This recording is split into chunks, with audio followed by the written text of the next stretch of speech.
अस्सलाम वालेकुम, hi and hello and Sports Pulse में आप सबको खुश आमदीद कहती हूँ। कैसे हैं आप सब जनाब? क्या हाल अहवाल है आपका और लाइफ गुजर रही है कैसी? आज की जो सबसे बड़ी खबर है वो है इंडिया की स्क्वाड। अफगानिस्तान के खिलाफ T20 स्क्वाड का अनाउंसमेंट हो चुका है और इस स्क्वाड के अनाउंसमेंट होते साथ ही वो जो बहुत सी स्पेकुलेशन चल रही थी कि जिसके बारे में ये सुनने में आ रहा था कि जी क्या ये जो रोहित और कोहली हैं इनका कमबैक होगा या नहीं होगा। बाज़ लोग कह रहे थे कि भाई एक का कमबैक हो जाएगा, Rohit as a captain comeback कर लेंगे, शायद कोहली से एक्सक्यूज कर लिया जाएगा। कुछ लोगों ने तो यहाँ तक मुझे कहा कि आपको पता है इंडिया में जो है वो बाज़ फैंस और कोहली बड़े अपसेट हैं कि उनको टीम में नहीं लिया जा रहा, कोहली को शामिल किया जा रहा है। और कुछ लोगों ने यहाँ तक कहा कि जनाब अजीत अगारकर जो है वो साउथ अफ्रीका इसलिए ट्रैवल करके गए कि इन दोनों सीनियर्स से, क्योंकि इन लोगों ने अवेलेबल कर लिया था खुद को T20 के लिए, वाइट बॉल के लिए, कि भाई इनसे एक्सक्यूज कर लें और कहें कि जूनियर टीम खेलेगी कि अफगानिस्तान के खिलाफ। तो जी ये जितनी अफवाहें थी, जितनी स्पेकुलेशन थी, उन्होंने दम तोड़ दिया क्योंकि स्क्वाड आ गई है। और इस स्क्वाड में जहां रोको यानी कि विराट और कोहली का कमबैक हो गया है और इस कमबैक होते साथ ही बहुत से सवालात के जवाब भी मिल गए हैं। जैसे कि अक्सर लोग कह रहे थे कि भाई अब क्या होगा T20 वर्ल्ड कप में, हार्दिक पांड्या कैप्टनसी करेंगे या रोहित करेंगे? तो जी बिल्कुल रोहित कैप्टनसी करेंगे। विराट कोहली और रोहित शर्मा T20 में होंगे या नहीं होंगे? तो बिल्कुल होंगे जनाब T20 वर्ल्ड कप में ये दोनों। इस स्क्वाड के आते ही बहुत से सवालात के जवाबात भी हमें मिल गए। क्योंकि जैसे मैंने पहले कहा था कि अगर विराट कोहली और रोहित शर्मा खेलना चाहते हैं T20 वर्ल्ड कप तो सिर्फ IPL की बेसिस पे सिलेक्ट कर लिया जाना जूनियर्स के साथ नाइंसाफी हो जाती। तो अच्छी बात है जनाब कि अफगानिस्तान के खिलाफ खेलें, क्योंकि अफगानिस्तान की जो सीरीज़ है इसलिए बड़ी अहमियत की हामिल है कि वर्ल्ड कप से पहले ये वाहिद एक T20 इंटरनेशनल सीरीज़ है जो कि इंडिया ने खेलनी है, फिर उसके बाद IPL है और फिर उसके फ़ौरन बाद T20 वर्ल्ड कप है। लेकिन ये जो स्क्वाड है it's not just a squad. Squad बताने का क्या फ़ायदा? मेरे ख्याल से हमारे जो व्यूअर्स हैं, जो स्पोर्ट्स चैनल के व्यूअर्स होते हैं, वो बड़े एजुकेटेड होते हैं, बल्कि कहीं ना कहीं तो आप लोग हमें गाइड कर रहे होते हैं कि ऐसे नहीं, इसको ऐसे कर लें तो ज़्यादा अच्छा हो जाएगा, वो खबर भी आप शामिल कर लेते या इस चीज़ को ऐसे एक्सप्लेन करते तो ज़्यादा अच्छा हो जाता।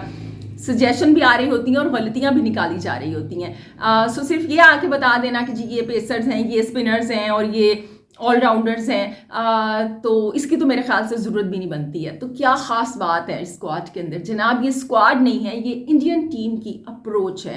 क्या अप्रोच है इंडियन टीम की? बिल्कुल मैं आपको बताऊंगी। और अगर हम पाकिस्तानी टीम की बात करें तो जहां पर इंडिया ने खेलनी है T20 सीरीज़ अफगानिस्तान से, वहां पर पाकिस्तान ने T20 सीरीज़ खेलनी है न्यूजीलैंड से। दोनों स्क्वाड अनाउंस हो चुकी हैं। अब पाकिस्तान ने तो पहले न्यूजीलैंड के लिए अपनी स्क्वाड अनाउंस कर दी थी। अब पाकिस्तान की हम बात करें तो यहाँ पर बड़ा अक्सर आजकल ये कहा जाने लगा है कि भाई इंडिया को आप देखें और इंडिया को फॉलो करें। जो अंडर 19 के हमारे हेड कोच हैं मोहम्मद यूसुफ, उनकी मैं प्रेस कॉन्फ्रेंस देख रही थी 1-2 दिन पहले। उनका भी एक सवाल के जवाब में यही कहना था कि इंडिया का सिस्टम बड़ा अच्छा है, वहाँ पर जनाब जो जूनियर लेवल है वहाँ पर 3-डे 4-डे क्रिकेट होती है, हमें उन्हें फॉलो करना चाहिए। सौरव गंगोली का रेफरेंस दिया उन्होंने उनके किसी इंटरव्यू का। अक्सर ये कहा जाता है कि जी इंडिया को फॉलो किया जाए। और इसी तरह अभी अगर हम मोस्ट रिसेंट मैं एक इंसिडेंट की बात करूं, जो पाकिस्तान ने ऑस्ट्रेलिया के लिए अपनी स्क्वाड का अनाउंस किया था, इसके साथ 17 रुकनी स्क्वाड थी आई थिंक, और 18 मेंबर ट्रैवल कर रहे थे, कि जिसको मैंने भी क्रिटिसाइज़ किया था, अक्सर लोगों ने किया था कि भाई इतने लोग लेके जाने की आपको क्या ज़रूरत है। तो इसका जवाब में कहा गया कि जब इंडिया की टीम को देखें, वो तो साउथ अफ्रीका के लिए गालबन मेरे ख्याल से 40 जो मेंबर्स हैं वो लेके जा रहे हैं, तो पाकिस्तान तो 18 भी नहीं क्या लेके जा सकता। अच्छा, मुसलमानों के साथ ना एक मसला है कि हम लोगों को ना अपनी मर्जी की आयतें अच्छी लगती हैं, यानी जो अपनी मर्जी का उससे आप पिक कर लें और जो मर्जी का नहीं उसे साइड पे लगा लें। इंडिया की आप अप्रोच तो देखते साउथ अफ्रीका के लिए, इंडिया ने तो वहाँ पे जनाब T20 सीरीज़ भी खेलनी थी, ODI भी खेलनी थी और टेस्ट भी खेलनी थी, और वो मुख्तलिफ कॉम्बिनेशन खिलाड़ियों के लेके गए। A टीम भी साथ उनकी ट्रैवल कर रही थी, क्योंकि A टीम ने भी खेला साउथ अफ्रीका की A टीम से। इतने ज़्यादा खिलाड़ियों को आप अपनी 17 रुकनी स्क्वाड से कंपेयर कर रहे हैं और फिर आप कह रहे हैं जब वो जो है वो 30 या 40 लोग जो है वो लेके जा सकते हैं, तो हम 17 मेंबर क्यों नहीं टीम के साथ लेके जा सकते हैं। इस तरह का जब कंपैरिजन किया जाता है तो हंसी भी आती है और इसके साथ साथ ऐसे लोगों की अकल पे रोना भी आता है। लेकिन बहरहाल अभी बात करते हैं इस स्क्वाड की जो कि इंडिया ने अनाउंस की है, और हम बताते हैं आपको इंडिया की अप्रोच।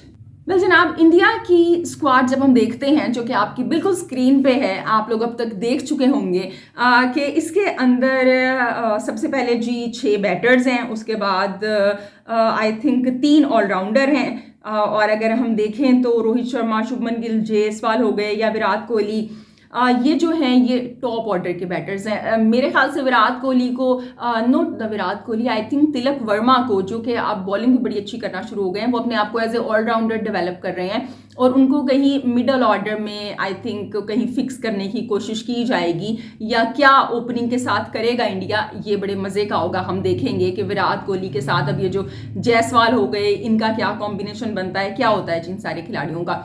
और इसके अलावा जनाब रिंकू सिंह हैं जो कि बैटर्स हैं। उसके बाद ऑलराउंडर में ऑफकोर्स जनाब अक्षर पटेल हैं, और जी इसके अलावा वाशिंगटन सुंदर हैं जी, और शिवम दुबे हैं। अक्षर पटेल हैं, इसका मतलब कि इंडिया ने जडेजा से आगे जाके सोचना शुरू कर दिया है। और बास नाम इसमें ऐसे भी हैं जो कि सीरीज में चाहे कितना अच्छा क्यों ना परफॉर्म कर लें, लेकिन T20 वर्ल्ड कप में हम उन्हें नहीं देखेंगे, जैसे कि शिवम दुबे हो गए। ऑफ कोर्स बास खिलाड़ी एक्सपीरियंस के लिए भी शामिल किए गए हैं साथ इंडिया ने, जैसे कि उनका एक तरीका कार है कि यंगस्टर्स को वो मौका देते हैं, इंटरनेशनल क्रिकेट का फ्लेवर देते हैं ताकि उनमें कॉन्फिडेंस आए। और जनाब जब हम स्पिनर्स को देखते हैं तो ऑफ कोर्स कुलदीप और रवि बिश्नोई हैं, और पेसर्स के अंदर इंडिया ने अगेन जो अपने मेन पेसर्स हैं, जैसे कि शामी तो चलें अनफिट हैं, इसके अलावा सिराज हो गए या बुमराह हो गए, उनको फिर से रेस्ट दिया है, और उनकी जगह जनाब हम देखेंगे अर्शदीप को, आवेश खान को और मुकेश कुमार को। विकेट कीपर में जनाब संजू सैमसन के फैंस के लिए बड़ी अच्छी न्यूज़ है कि उनको एक नई लाइफ दी गई है, उनको स्क्वाड में शामिल किया गया है। इसके साथ जनाब जितेश शर्मा हैं। अब देखना ये है कि संजू सैमसन को T20 में शामिल तो कर लिया गया है, क्या उन्हें खेलने का मौका मिलेगा, क्योंकि बेसिकली जो जितेश शर्मा है ये इंडिया के फ्यूचर प्लान्स में शामिल हैं एज ए विकेट कीपर। सो अब देखते हैं जी इस सीरीज में क्या होता है। इसके अलावा KL राहुल जो हैं उनको ड्रॉप कर दिया गया है, यानी उन्हें पिक नहीं किया गया, नॉट द ड्रॉप, उनको पिक नहीं किया गया, उनको सिलेक्ट नहीं किया गया, जो कि बड़ा अच्छा फैसला है। KL राहुल T20 के जो अभी इंडिया के पास ऑप्शंस हैं उनमें KL राहुल की कोई जगह नहीं बनती है। इसके अलावा जनाब श्रेयस अय्यर को रेस्ट दिया गया है। ईशान किशन को शामिल ना किए जाने पर काफ़ी लोग बड़े हैरान हैं, लेकिन हैरान ना हो, ये इंडिया की एक जो अप्रोच है उसका हिस्सा है। ईशान किशन को भी शामिल नहीं किया गया, इसलिए शामिल नहीं किया गया कि जो वेल प्रूवन है उनको क्या प्रूव करने की ज़रूरत है। यहाँ पे अगर संजू सैमसन है या जितेश हैं, ये ऐसे नए खिलाड़ी हैं या ये ऐसे खिलाड़ी हैं कि जिन्हें खुद को प्रूव करने की ज़रूरत है, आगे जगह बनाने की ज़रूरत है।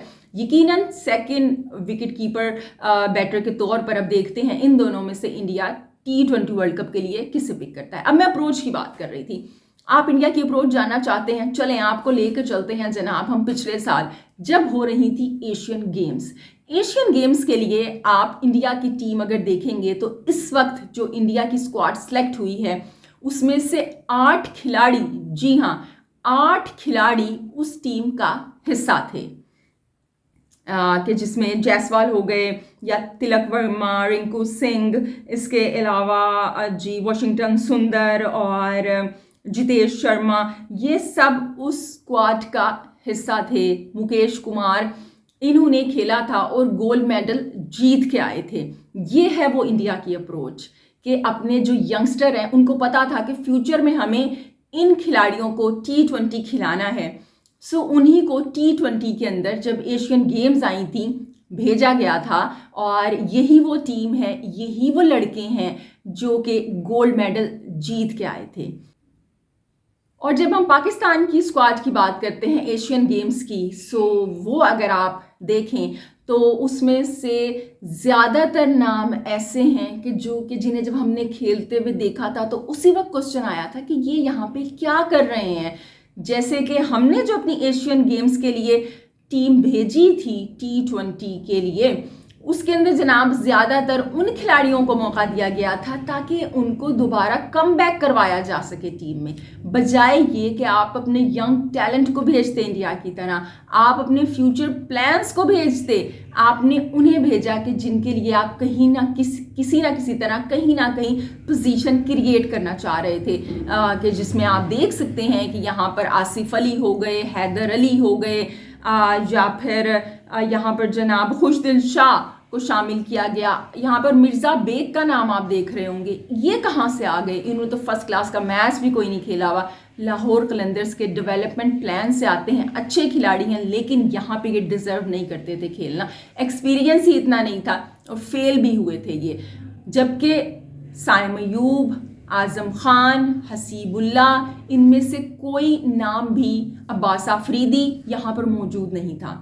अगर आप पाकिस्तान की अभी जो टीम अनाउंस हुई है न्यूजीलैंड के लिए T20, उसको अभी अगर आप अपनी स्क्रीन पे देखें, सो उसके अंदर सिर्फ एक ऐसा नाम है जो कि एशियन गेम्स में था, आमिर जमाल। सिर्फ और सिर्फ आमिर जमाल एक ऐसा नाम है जो कि एशियन गेम्स के अंदर खेले और वो इस वक्त इस T20 टीम का भी हिस्सा है। बाकी कोई नाम भी ऐसा नहीं है जो कि इस वक्त टीम में शामिल होगा, क्योंकि हम लोग प्लानिंग करते ही नहीं हैं। हम लोगों को सिर्फ और सिर्फ यहाँ पे जब जिसको मौका मिले उसको अपना जो रेफरेंस है उससे आगे लेके आना है, टीम के लिए नहीं सोचते हैं, लॉन्ग टर्म प्लान्स नहीं बनाते हैं। और फिर हम कहते हैं हम कैसे हार गए, फिर हम कहते हैं कि हमारी बिट्स एंड पीसेस में बड़ी अच्छी परफॉर्मेंस आई थी, फिर हम कहते हैं चले हार गए तो क्या हुआ, कुछ मोमेंट्स ऐसे थे कि जिसमें ऐसे लगा कि हम जीत जाएंगे और वो हमारे लिए काफ़ी है क्या? ये है जनाब हमारी अप्रोच, ये है वो सवाल और उनका जवाब। और जीतना तो बहुत दूर की बात है, अगर हम इन एशियन गेम्स की बात ही कर लें तो पाकिस्तान कहाँ पे स्टैंड कर रहा था? पाकिस्तान एक ब्रॉन्ज मेडल भी नहीं जीत पाया था और हार गया था। पाकिस्तान की ये टीम कि जिसके अंदर एक्सपीरियंस्ड खिलाड़ी शामिल थे, वो अफगानिस्तान से भी हार गई थी, बांग्लादेश से भी हार गई और ब्रॉन्ज मेडल भी हासिल नहीं कर सके। सो ज़रूरत है कि पाकिस्तान अपनी अप्रोच चेंज करे। हम नियतों की बात करते हैं, हम जनाब इंटेंट की बात करते हैं, कुदरत के निज़ाम की बात करते हैं, तो कुदरत का निज़ाम भी तभी चलेगा जब आपकी नीयत साफ़ होगी, जब आप मेरिट पर सिलेक्शन करेंगे, जो जब डिज़र्व करता है उसको वहाँ पर खेलने देंगे, उसको वहाँ पर खिलाएंगे। उम्मीद करते हैं जनाब कि ये जो सोई हुई कौम है हमारे पीसीबी के अंदर, ये जाग जाए और सही वक्त पर सही फैसले ले सके, क्योंकि अभी भी हम देख लें कि शॉर्ट टर्म भर्तियाँ हो रही हैं, क्योंकि इलेक्शन का सुना जा रहा है, इलेक्शन होंगे और अभी भी ये वहाब हो गए या कामरान अकमल हो गए, ये क्यों आए हैं? ठीक है, वहाब रियाज एक ऐसे यंगस्टर हैं कि जो ऐसे चीफ सेलेक्टर आए, हमने उन्हें सपोर्ट किया, लेकिन वो आए क्यों हैं? वो इसलिए आए हैं कि ये जो अभी मौजूदा हुकूमत है वो उनके फेवरेट बंदे हैं, वो उनके अपने बंदे हैं, वो मुशीर खेल भी हैं। सो इसीलिए वो आए हैं। अगर यहाँ पे पीटीआई की हुकूमत होती या पीपल्स पार्टी की हुकूमत होती तो क्या वहाब रियाज होते? बिल्कुल भी नहीं। सो ये जनाब आपका सिस्टम है और ये जो सिस्टम है फिर आपके मुंह पे तमाचा मारता है हार की सूरत में, और हार नहीं मिलती, ह्यूमिलेशन वाली हार मिलती है हमें अब तो भाई। सो जनाब ये था आज का प्रोग्राम और अभी के लिए इतना ही। कल आपसे फिर मुलाकात होगी और पाकिस्तान को और जनाब इंडिया को ये जो T20 सीरीज़ आ रही है आगे, उसके लिए बेस्ट ऑफ लक। और जनाब मेरे ख्याल से 11 से इंडिया की 3 मैचों की अफगानिस्तान के खिलाफ T20 सीरीज़ शुरू हो रही है और फिर उसके बाद इंग्लैंड के खिलाफ होम टेस्ट सीरीज़ है। सो आगे क्रिकेट है, इस पर आपसे बात करते रहेंगे। अपना ढेर सारा ख्याल रखिएगा, हंसते मुस्कुराते रहिएगा, क्योंकि आप मुस्कुराते हुए बहुत अच्छे लगते हैं। अल्लाह निगहबान।